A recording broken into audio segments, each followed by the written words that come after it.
Olá, no programa de hoje, o presidencialismo de coalizão em xeque. As mudanças na balança de forças entre os poderes no Brasil nos últimos anos, seus impactos atuais para a governabilidade e a execução de políticas públicas, e a PEC do semipresidencialismo, que chega ao Congresso com a pretensão de alterar o sistema de governo. Eu converso com o pesquisador e professor do Departamento de Ciência Política da UFMG, Danilo Medeiros. Danilo, um prazer recebê-lo no Mundo Político. Seja bem-vindo. Muito obrigado, agradeço o convite. É um prazer estar com vocês. Danilo, está muito latente, na crônica política contemporânea a ideia de que o presidencialismo de coalizão estaria à beira da morte ou mesmo já teria morrido. Já Sérgio Abranches, o sociólogo que cunhou esse termo, aponta que o presidencialismo de coalizão, só acaba quando for mudado o regime constitucional. Qual que é a sua visão, sobre o atual estágio desse sistema de poder no país? Olha, o presidencialismo de coalizão, ele não é um sistema de governo por excelência, né? O nosso sistema é presidencialismo. O presidencialismo de coalizão é a forma com que o presidencialismo no Brasil e também em outros países opera, né? Foi o termo cunhado, como você bem disse, pelo Sérgio Abranches, para identificar a forma como esse governo operaria de forma similar ao parlamentarismo, pelo menos na lógica da necessidade de formar coalizões, maiorias de governo, né? Você precisa fazer maioria para que, no caso do presidencialismo, para que o governo se sustente. No caso do presidencialismo, onde isso não é obrigatório, mas para que o governo consiga avançar suas pautas, avançar sua agenda. Então, essa foi a forma que o sistema político brasileiro encontrou para garantir que o presidencialismo fosse efetivo, né? Para que o executivo conseguisse, de fato, governar, construindo uma coalizão de apoio, né? Distribuindo pastas ministeriais entre os partidos e, com isso, garantindo apoio aos projetos do governo. Então, essa forma pela qual o Brasil operou, sobretudo de 94 a 2014, ou até o impeachment da presidenta Dilma, né? Mesmo antes de 94, né? Mesmo antes do Plano Real e depois do início do governo Fernando Henrique Cardoso, a gente já teve momentos ali de formação de coalizões de governo, tanto durante a presidência do Collor, quanto depois também do Itamar, né? Ainda que em alguns momentos de governos minoritários e não necessariamente majoritários. Qual que é o meu entendimento sobre o que aconteceu com o presidencialismo de coalizão depois do impeachment da Dilma, né? O processo já marcado ali um desgaste já no segundo mandato do governo da presidenta Dilma. Ali o acordo entre os partidos parou de funcionar, né? Aquele acordo de sustentação ao executivo e ao governo parou de funcionar.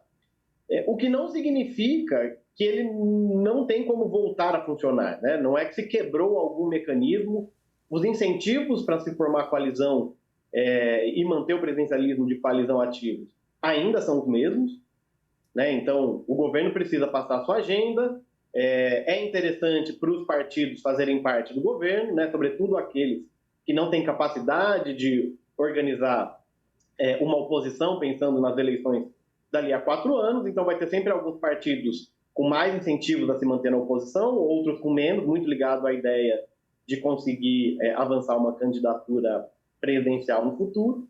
Esses incentivos não mudaram, né? O que mudou, então?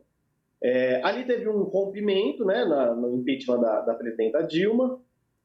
O Bolsonaro, depois eleito em 2018, optou por não fazer coalizão, né? O Bolsonaro passou 4 anos sem montar efetivamente uma coalizão de governo, distribuindo pastas ministeriais entre os partidos em troca de apoio político. Mas a grande mudança foi que nesse período, né, entre 2015 ali na presidência da Câmara, o Eduardo Cunha, em diante, né, depois do governo Temer, também o governo Bolsonaro, o legislativo conquistou novos poderes, né, sobretudo os relativos ao orçamento, aprendeu a jogar o jogo de outra forma, né? Então já tem estudos mostrando que o legislativo começou a usar muito mais o poder terminativo, o poder conclusivo das comissões para aprovar projetos de lei de origem do próprio legislativo. Então, tem alguma mudança no sentido de empoderamento do legislativo. O que não significa que o incentivo, mais uma vez, né, que o incentivo para formar coalizão mudou.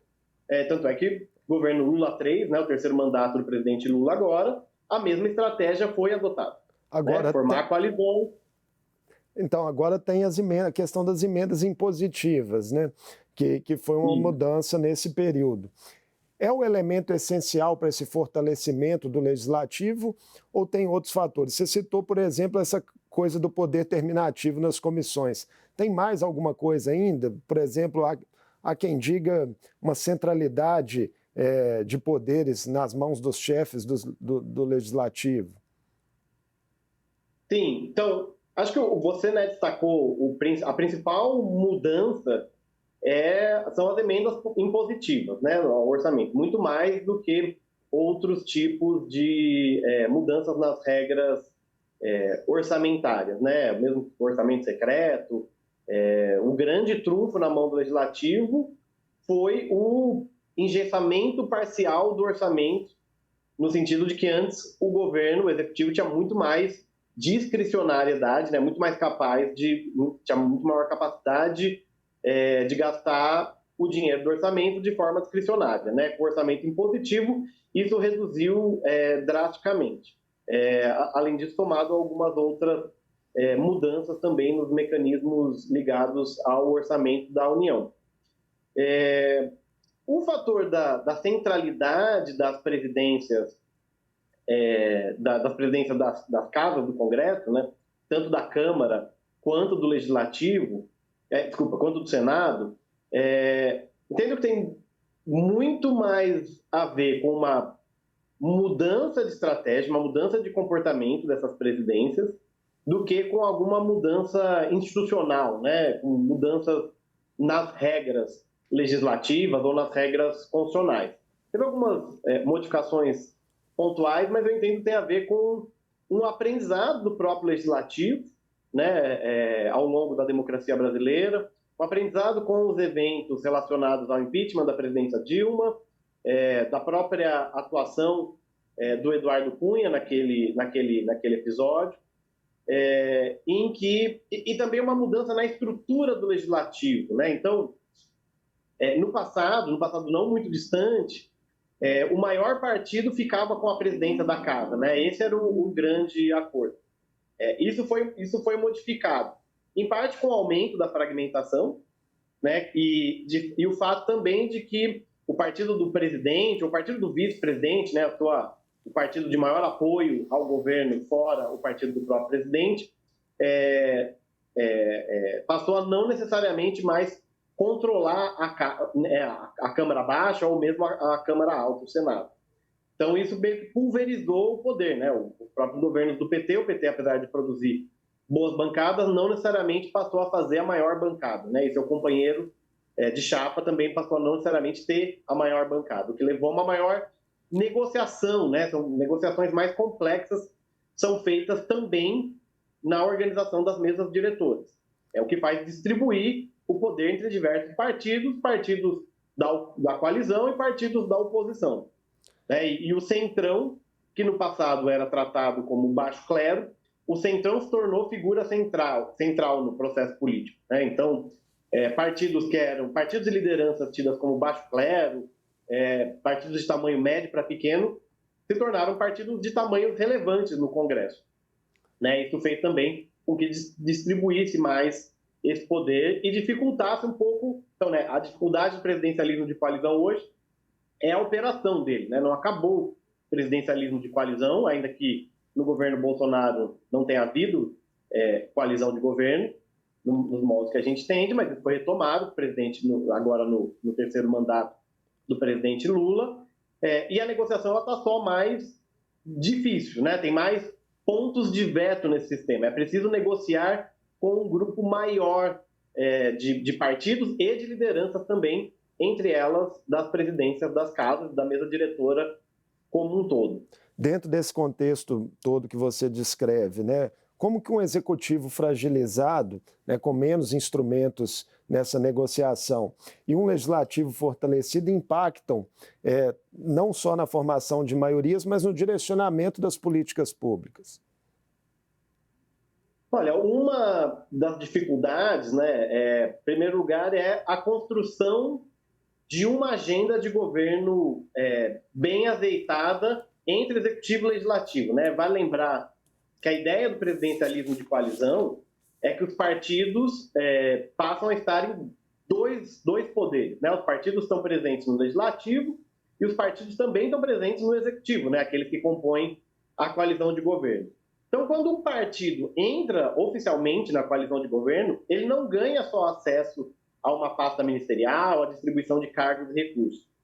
Ele ganha também um assento na mesa do governo, né? na mesa ministerial, que reúne todas as entidades que compõem o governo para definir uma agenda de governo não só para uma área específica, né? Para todas as áreas do governo. Então, um partido que ganha o Ministério do Meio Ambiente, por exemplo, passa a ter capacidade de influenciar a agenda não só que diz respeito ao meio ambiente, mas de todas as áreas do governo. Ele ganha um assento na mesa e, com isso, ele ganha a capacidade de tentar trazer uma série de propostas para o seu ponto ideal, né? Para o seu ponto ótimo, para aquela posição mais próxima com a agenda do partido ou das lideranças do partido.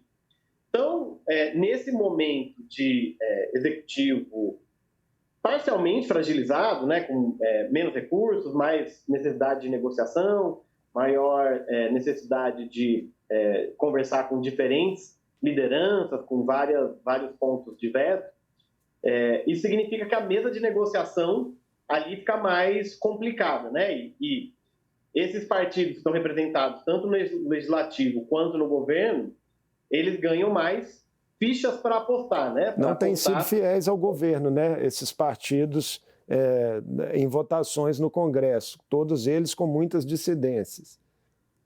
Exatamente. Então, essa vira a nova figura, né? Porque quando um partido entra na coalizão, né? Pensando pela lógica não só do presidencialismo de coalizão, né? Mas a operação do parlamentarismo, por exemplo, quando um partido passa a entrar no gabinete ministerial, a ideia é que o que ele vai oferecer, né? Ele vai oferecer votos no Congresso para a agenda do governo, né? Em favor da agenda do governo. Afinal, o partido agora faz parte do governo.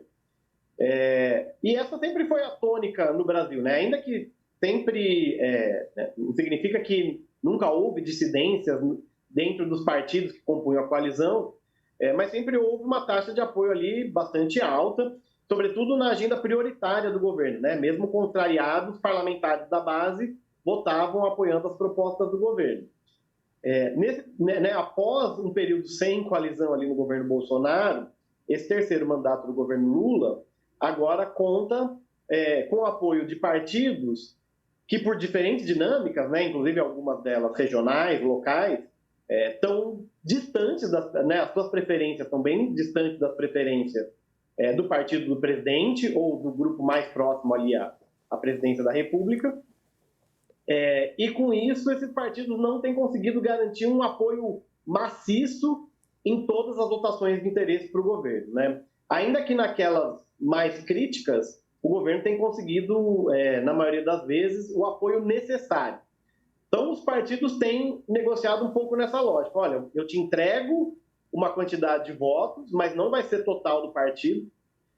Não tenho como te prometer isso, né? Não acho que aqui está sendo uma lógica de que o executivo está refém, né? Ou está sendo enganado pelos partidos do legislativo.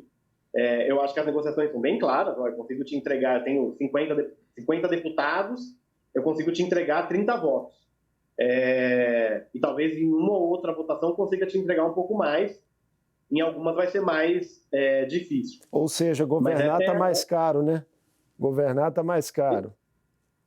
É um pouco essa a lógica, assim, né? Exige um esforço de negociação maior e de aumentar o número de parceiros da coalizão, né? Da coalizão de governo. Acho que esse é outro fator importante, né? Não por acaso o governo tem tentado, ao longo desses 2 anos, aumentar o número de parceiros mesmo dentro do Centrão, né? Sabendo que um parceiro, em tese, tem o potencial de entregar 50 votos, não significa que esse parceiro vai, de fato, entregar os 50 votos. Danilo, pode ser que ele entregue menos. Nós temos visto nas últimas semanas, né, sugestões de semipresidencialismo ganharem força. Um projeto foi apresentado pelos deputados Luiz Carlos Rauli, do Podemos, do Paraná, Lafayette Andrada, que é do Republicanos aqui de Minas, com o apoio do novo presidente da Câmara, Hugo Mota. Como que isso funcionaria na prática se fosse adotado? Haveria prós e contras ou mais aspectos negativos? Qual que é a sua visão? Olha, o assunto do semipresidencialismo não é novidade na política brasileira, né? Ele ganhou mais força ali, sobretudo durante a gestão do presidente da Câmara, Arthur Lira, né? Foi um tema que várias vezes rodou no debate político e também nas rodinhas de conversa no Congresso. Mas é um tema, mesmo não só o semipresidencialismo, né? O parlamentarismo sempre esteve sendo discutido no dia seguinte após a aprovação da Constituição que definiu o presidencialismo. É difícil a gente saber, assim, né, em termos de prever qual seria o semipresidencialismo brasileiro, por já ter havido outros projetos apontando nessa direção, e porque mesmo que o projeto apresentado agora seja aprovado, o que é um cenário, na verdade, difícil estimar exatamente a chance de aprovação, mas eu entendo que seja relativamente baixa, me parece muito mais uma moeda de negociação, né? Como foi feito no governo Arthur Lira, né? Na presidência do deputado federal Arthur Lira, em que ele apareceu com esse assunto outras vezes, né? E nunca se disse totalmente contrário ao semipresidencialismo, foi usado ali como uma moeda de negociação. Me parece que agora é um pouco a mesma coisa. Assim, o Congresso quer deixar claro que tem essa carta na manga, que reduziria drasticamente os poderes do presidente, né? Criaria a figura de um primeiro-ministro, o presidente cuidaria mais ali, né? Continuaria servindo como chefe de Estado, e tem uma divisão que não é exatamente clara e a gente não sabe qual seria a versão, mesmo que fosse aprovado esse projeto, se ele seria aprovado na sua íntegra, né? Então, tem muitos detalhes, inclusive o projeto é bastante evasivo sobre uma série de dispositivos constitucionais, né? O que estaria na mão do primeiro-ministro, o que estaria na mão do presidente. O que fica claro é que é um presidente enfraquecido, sobretudo para tocar a política interior, né? A política do dia a dia. Ficaria mais com grandes questões, sobretudo ligado a relações exteriores e defesa. Mas muito da parte econômica, sobretudo do desenvolvimento do país, ficaria nas mãos do primeiro-ministro. O que daria mais poderes para o legislativo, né? Criaria um sistema em que o legislativo se torna mais relevante, mas, por exemplo, não está claro na proposta como seria exatamente desenhado o orçamento, que virou uma peça-chave nessa discussão, né? Qual seria o papel do presidente na elaboração orçamentária, né? Quais todos os detalhes, como que o Congresso lidaria com o orçamento. Seria um primeiro-ministro forte, né, concentrando poderes, ou seria um primeiro-ministro que ainda teria que dividir poderes com o legislativo como um todo, né? Esse tipo de detalhe não está definido no projeto, no meu entender, e mesmo que tivesse definido, imagino que isso vai ser drasticamente modificado pelo legislativo quando o projeto avançar na tramitação, se é que isso vai acontecer, né? No Senado já temos notícia, né, de que senadores já se posicionando contra o projeto, então, de fato, né, não é uma discussão fácil. Agora, olhando para a nossa história, Danilo, os brasileiros já votaram, né, pelo sistema presidencialista 2 vezes, um referendo Exatamente. Em 1963 e um plebiscito de 1993 também, derrotando o parlamentarismo no voto, em ambas as ocasiões. Chamou atenção essa semana uma declaração de um dos autores da PEC, né, agora do semipresidencialismo, Luiz Carlos Rauli, falando que a população não sabe como fazer essa votação. Quando vota, quando faz essa escolha, a população não sabe nem naquilo que está votando. O que você pensa sobre essa provocação? Então, hoje, né, eu entendo que é uma votação para presidente, ela tem uma grande facilidade que é muito claro, né? Você está votando diretamente na figura que vai liderar o país, né? Que vai liderar o sistema político e a União. Já na votação legislativa, né, ainda que no Brasil, quando a gente vote, apesar de a gente ter, né, um sistema de representação proporcional de lista aberta, o que permite que o eleitor vote diretamente no seu candidato favorito ao legislativo, né, a gente está dando um voto também ao partido, né, a gente está ajudando a definir quantas cadeiras cada partido vai ter, e ao votar no candidato, a gente está ajudando a ordenar essa lista dentro da lista partidária, né? Então, e a gente sabe que no Brasil os eleitores muitas vezes não entendem que o voto no parlamento, né, no candidato a deputado federal, por exemplo, é um voto indireto, que a gente pode chamar, né? O voto principalmente está indo para montar a lista partidária. Então, para entender como seria esse processo para o eleitor no que diz respeito à eleição com o semipresidencialismo, teria que ter uma clareza muito grande para o eleitor que, né, qual que vai ser a regra de definição do primeiro-ministro, no caso do semipresidencialismo. Vai ser o partido mais votado, que vai ter direito a tentar montar uma coalizão majoritária e, com isso, fazer o primeiro-ministro? O que significaria que o eleitor teria que entender que ele não vai votar mais diretamente, ainda que ele continue votando para presidente, o presidente já não seria mais a figura central, né? Não seria mais o chefe de governo. Ou teria funções de chefe de governo divididas com o primeiro-ministro, depende de como seria isso definido. O que significa que o eleitor teria que ter uma clareza muito maior de que ele está votando no partido quando ele está elegendo o legislativo. E teria ainda algumas confusões, provavelmente ligadas a essa questão de Câmara Alta, Câmara Baixa, né? Como ficaria isso no desenho semipresidencialista? Quais seriam os poderes da Câmara Alta, né? O que os senadores fariam? Então, vai manter um sistema semipresidencialista bicameral, que não necessariamente é muito comum. Então, eu vi também que a proposta do semipresidencialismo viria junto de uma mudança no sistema eleitoral, né? Com voto distrital misto. Que é um voto também que o eleitor brasileiro não tem nenhuma familiaridade. Nunca avançou essa discussão, né? Ela já foi cogitada algumas vezes e nunca teve nenhum avanço no Brasil. Exatamente. O voto distrital misto sempre surge como a panaceia, né? O nosso emplasto das cubas, né? Vai resolver todos os problemas do sistema político. Muitas vezes é vendido dessa forma, né? O grande remédio para as dores da política nacional, para os problemas do país.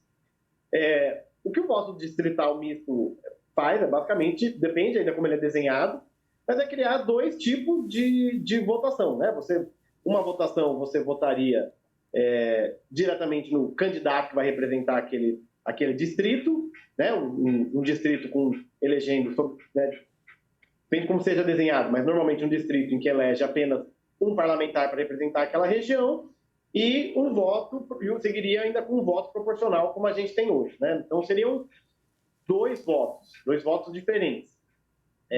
A ideia aqui desse sistema é que ele refletiria as vantagens dos dois modelos, né? De um lado, uma conexão maior do eleitor com o representante, já que teria o representante do distrito, né? Representante mais local, representaria os interesses daquela região, daquela localidade, e também teria um voto proporcional que ajudaria a aumentar manter a proporcionalidade do sistema, garantindo a participação de partidos menores e vozes minoritárias no sistema que um sistema majoritário tradicional costuma falhar nessa frente, né?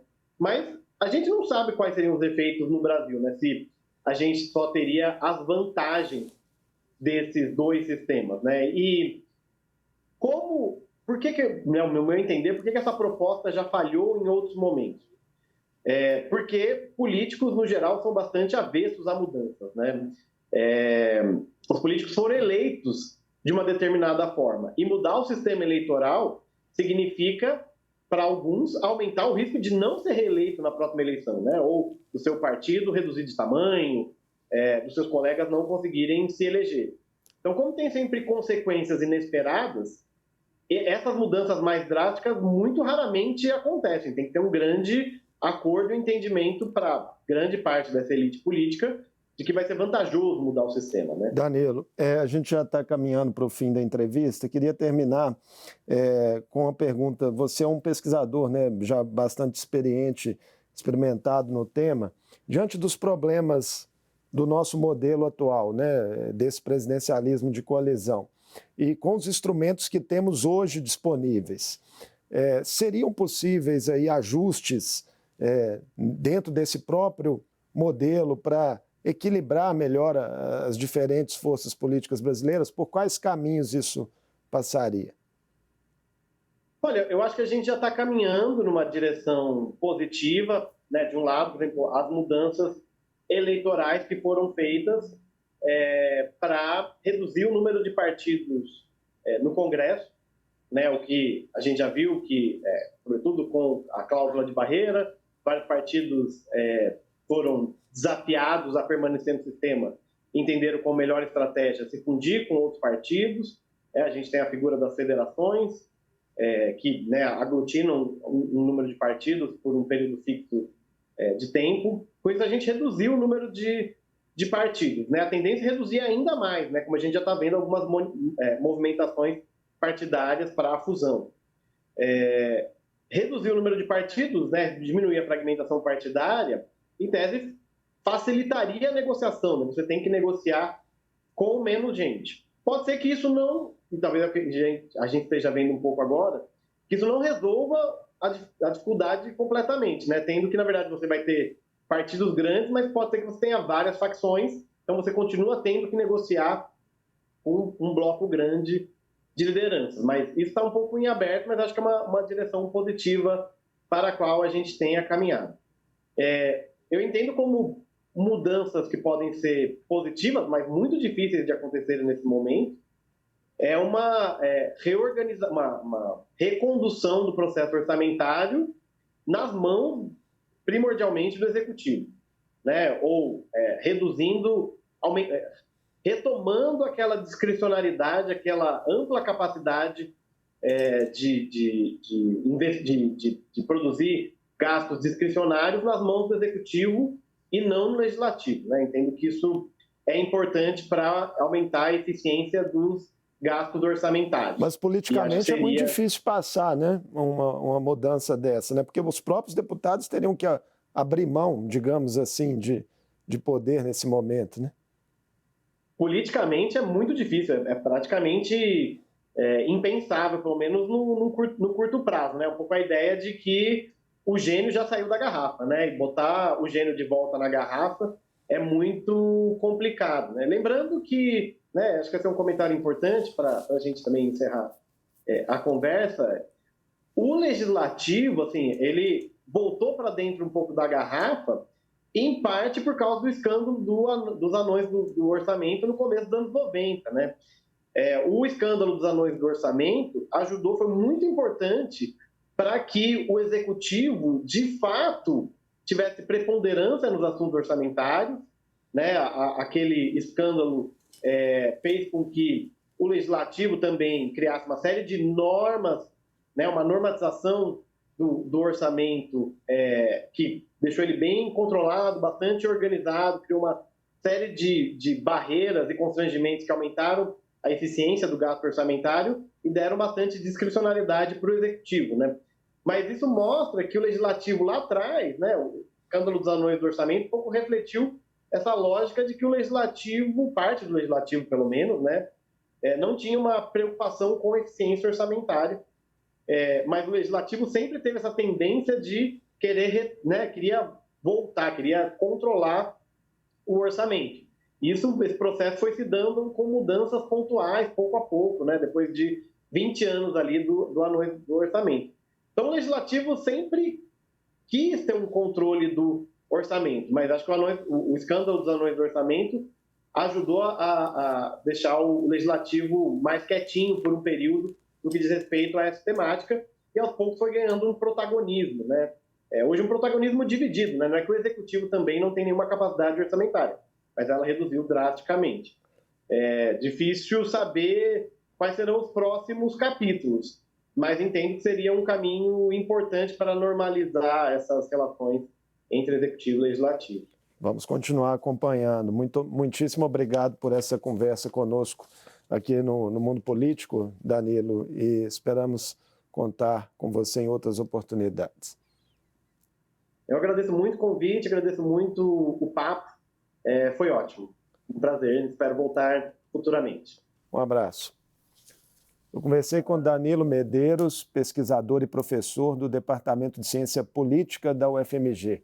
Falamos sobre o atual estágio do presidencialismo de coalizão no Brasil, em um contexto de executivo fragilizado em relação aos demais poderes, e a PEC do semipresidencialismo que chega ao Congresso como uma alternativa ao atual sistema de governo. O Mundo Político fica por aqui. Obrigado por nos acompanhar e até o próximo programa.